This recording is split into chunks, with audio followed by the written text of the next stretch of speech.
Hello everyone and welcome Underhill.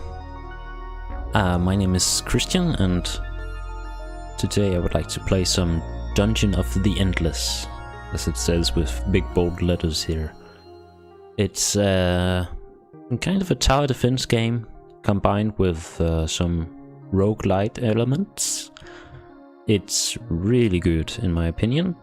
A lot of fun and very tactical.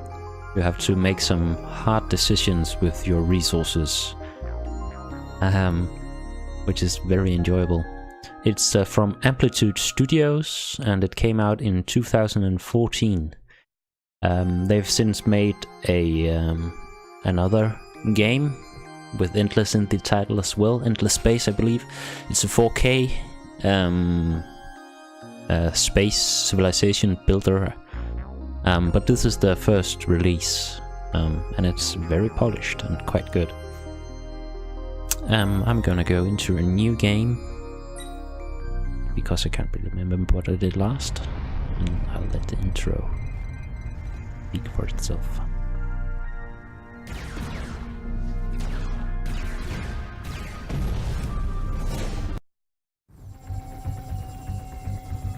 So we are an escape pod crashing towards a planet. I've unlocked a couple of characters. You have these four as you at the start of the game, and then these are DLC. I got this game from the yogscast Humble Bundle Jingle Jam 2017 something. So I've got a bunch of games throughout December, and this DLC was also part of the bundle. But you start with these four characters, then you find other people throughout the dungeon, and if you complete enough levels of the dungeon with a character, you unlock it as your starting character. So I've unlocked Rakoya Bulmoni, who smokes a lot and is a great technician, makes your towers stronger if she's standing in the room. And I've unlocked Lady Joyleri Pulak, which is a melee and quite defensive character. She did alright, but Bulmoni here, I think performed excellently compared to any other character I've had. So I'll start out with her.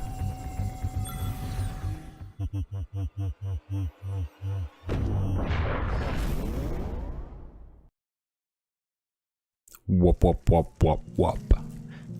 Alright. So this is I can skip the tutorial. This is our escape pod. Crash landing. We also start out with another random character. In this case we have gotten Max O'Kane. He's just your, well, average guy. Every character has some inventory slots here. They can level up by consuming food resources, and then they can unlock both active and passive skills throughout their progression. If a character, since it is a roguelite, if a character dies, he stays dead for the rest of the run, and you will have to do without. But the way the game works is you don't actually directly control your characters, you just tell them what room to move to, and they will do their thing in the room. It is a turn-based game, kind of, because every time you open a door, you trigger a turn, so to say. So that will spawn enemies in rooms, and it will obviously allow you to enter a new room.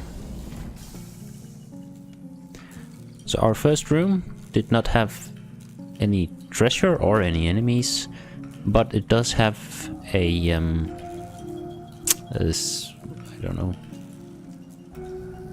I don't know the word for that, but something to put resource generators into. We also have this resource, which is called dust, and we use dust to power rooms. We can only power rooms adjacent to an already powered room. So we can power this, it goes out, and we are now able to build in this room, and also enemies will not spawn in it when we open doors and take a new turn. I always like to start out with some industry. That's what allows us to build other machines and our defensive towers, I guess. A prisoner prod, which will attack enemies in the room, and you, through science, this resource, you will be able to research new technologies if you find a science crystal in one of your rooms. And I'm sure I'm not doing a very good job of explaining all this. But we'll just take it as we go.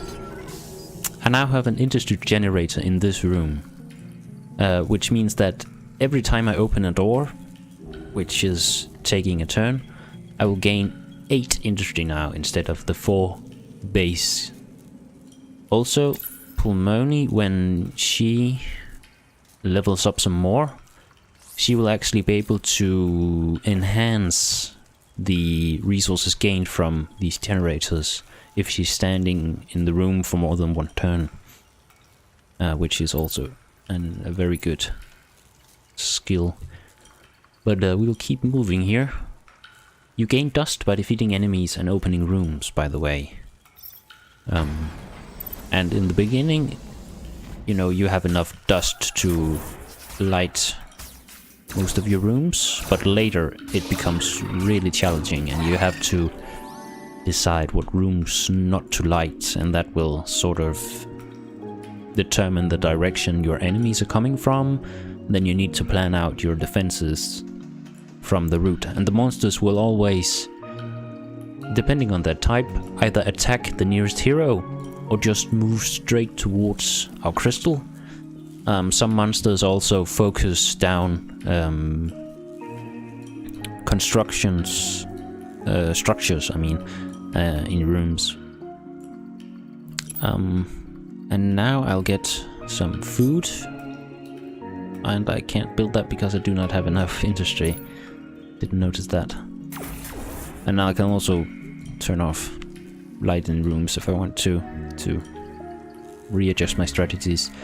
And just to show it off, if I turn off the light here, the adjacent one will also shut down. But since I can't actually build anything else right now, I'll just move along. Alright, we have a merchant, which I'm probably not going to be able to buy anything. But that's a tactical overview. Sometimes it's useful. Alright, the merchant had a restrainer, which is really good, I feel like. It will increase our health with 20% on this character, though it does have increased attack cooldown. Let's see. His attack cooldown is 0.9 and hers 1.1. She's already attacking quite slowly. Might be good on her. HP regen. Toothpick. I don't think any of the characters are melee, no. But that's not something I want. Space mag. Just a slight bit of attack power. Doesn't... well, it is a rather big increase, I guess. 20% here. But... and I'm not sorry if you're confused by me saying percentage numbers. I love percentage numbers, and I'll translate things into percentages whenever possible. So 5% of 25... sorry, 5 out of 25 is 20%? Yeah. But this is actually quite a good defensive Defensive item. He has the lowest defense. And since if a hero dies, they die permanently, I really enjoy, you know, ensuring my hero's survivability. I'm definitely more into defense than I am into attack, generally. Here we have a science crystal, actually. So we can see we have some possible research things. Everything takes a turn research time here, 3. So that means we need to open 3 doors in order to get the research once we start it. So if you open too many rooms before starting your research, you might actually reach the end of the level before finishing your research. So you have to do it as early as possible. But now that we have a crystal, I will definitely get a science resource thingamajig here. So +7, that will be 31. So it's still 2 doors till we can research something. But I think that should be fine. I think I'll go back now and check out this room. Alright, dead end. And in combat, you know, characters take damage. You can heal them spending food resources. But after every combat round is done, everyone heals back up to full. So sometimes that's necessary, sometimes it isn't really. I think I'll build just a single prisoner pod here and leave him. Who's the fastest? 27, 37. So I'll just leave her here. Don't know that she actually... No, she can repair.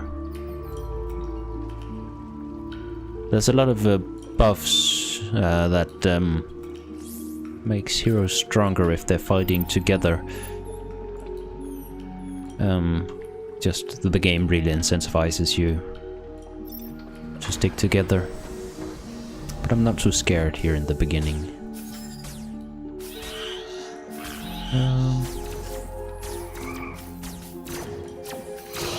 Yeah, she's doing fine.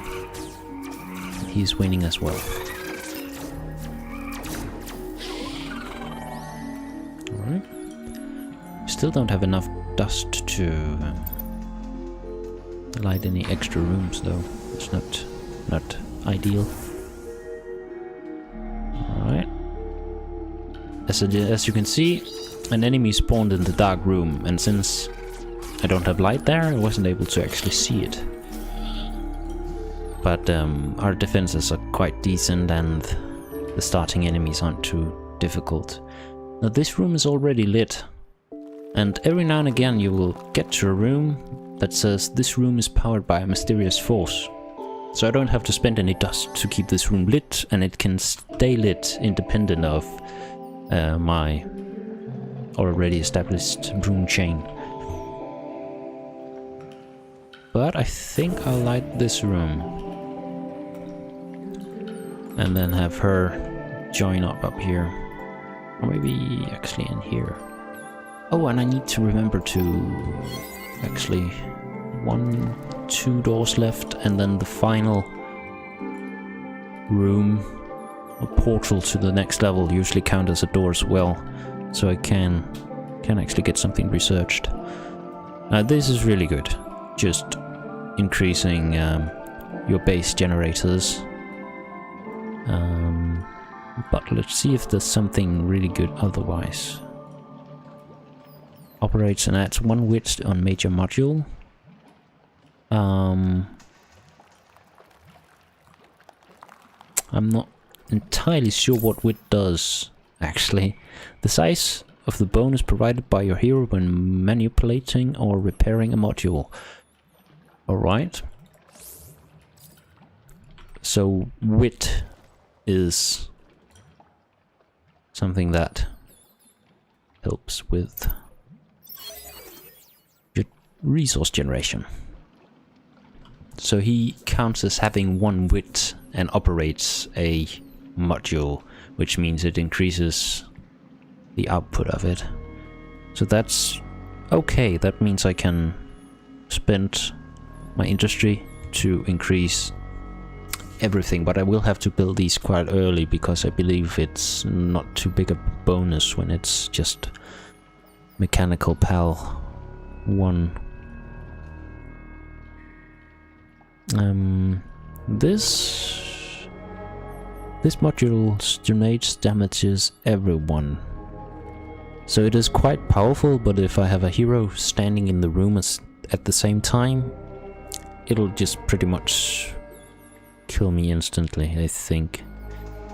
So not something I'm too keen of. I would like to have the ability to actually move my heroes around freely.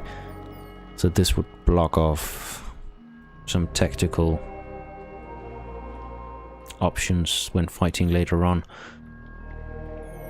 And of course open up some as well, but I think it's a bit too risky in my opinion.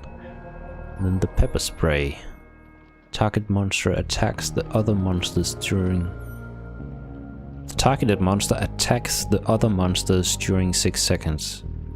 That's not grammatically correct, I think. But it's mind control. So it will target the most powerful monster. That is quite good.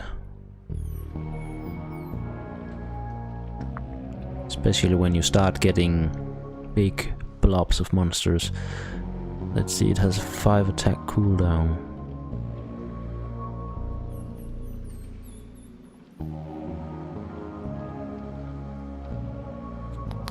I think I'll get this one. Just get bigger resource. More resources, I guess. I can't afford... And they increase in price every time you buy one. So you also have to keep that in mind. Alright. She's there, that's okay. And he'll move on.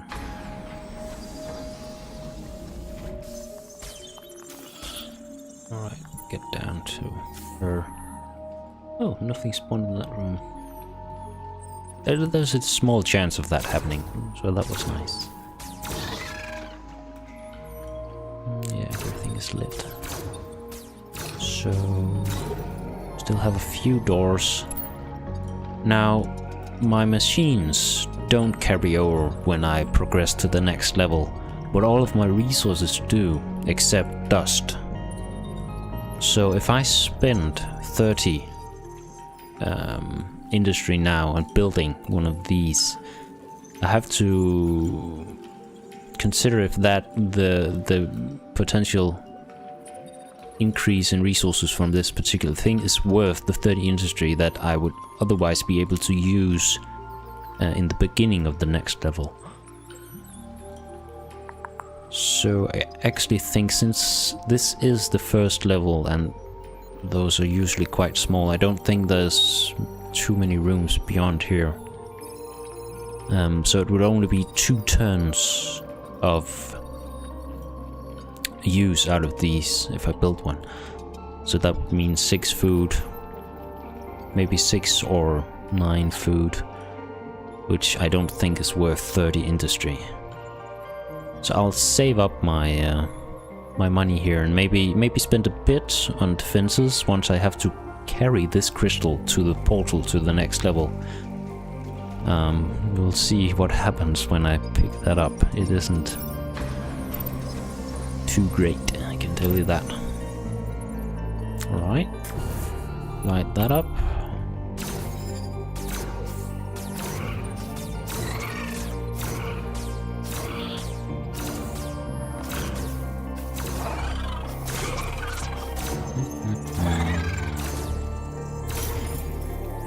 Alright. Move on.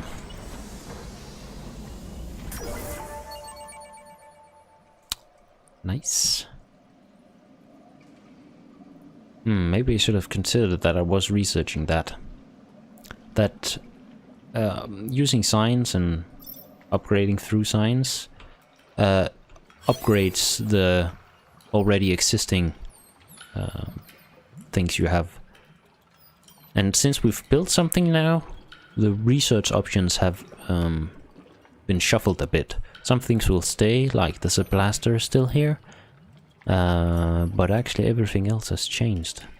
Now the nostrum is really good, but I don't know if I can actually... I don't think I can make that. I don't think I have enough rooms left for me to be able to research it in time. An item. We got dehydrated water. Oops. Okay, now that's actually quite a few enemies, so I think I'll go down to my thing here. Just for some extra support. Oh, they are actually attacking that. I don't want that. Throw in a heal here. And here. And well, they should be good now. Right. And she just repaired that. Right. Alright, now we got some dehydrated water, which just increases our max HP. And they have not the same HP, so she'll get that. Could level up one of them, but I think I'll wait and just make sure I have enough to heal them if necessary.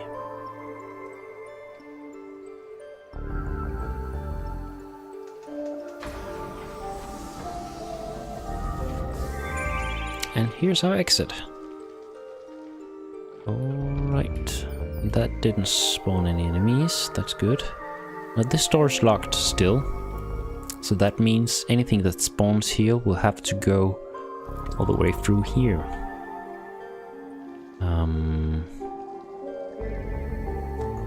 Oh, and I can't power off that.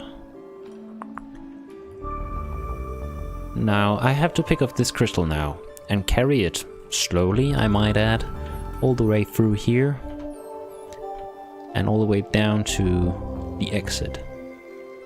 So anything that spawns on the way, so in this room will go straight down and try to murder me. I can probably power off this room. I think I'll power on here. And then add a couple of guns in this room to deal with the stuff that's gonna come down here. And I'll put her in there, and since he's the fastest, I'll make him carry the crystal. So now my hope is that the enemies will move slowly enough through here that he can get up and into this room before they come down here. And then hopefully these will have cleared out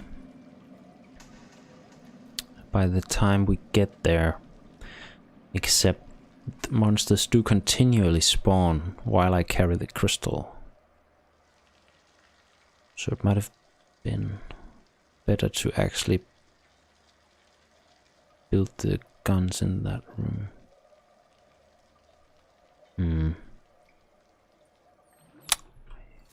I think I'll give this a shot. And if nothing else, I will have given you, the viewer, a better idea of how the game works when we start over in the next episode. But hopefully we'll get to the exit. So far so good. Oh, every unopened door opens. Oops, oh, she's almost dead. She's not dead. We have to move now. Oh shit.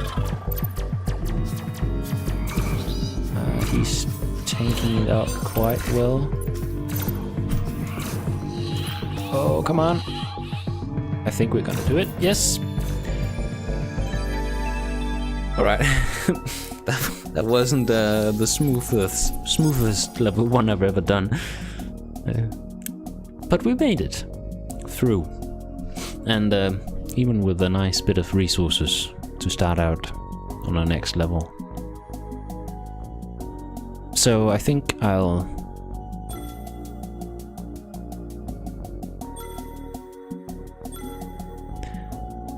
just open up this beginning of the next level before finishing up. Alright. Level 2 of the dungeon.